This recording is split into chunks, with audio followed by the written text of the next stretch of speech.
أهلين مرحبتين، كيف حالكم؟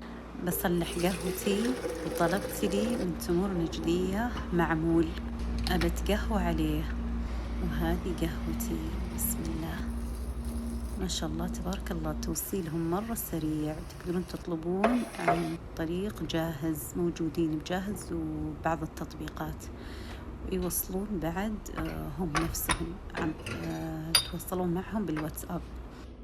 وهذا التمر من عندهم قد شريته، ما شاء الله تبارك الله، يجنن. هذه الرطب اسمها نبتة نجدية. ننزل القهوة، وهنا ما شاء الله وصلت الطلبية من تمور نجدية معمول. الله على ريحة البخور، روقان الظهرية، يا سلام. ناخذ لنا صحن نشكلنا من المعمول.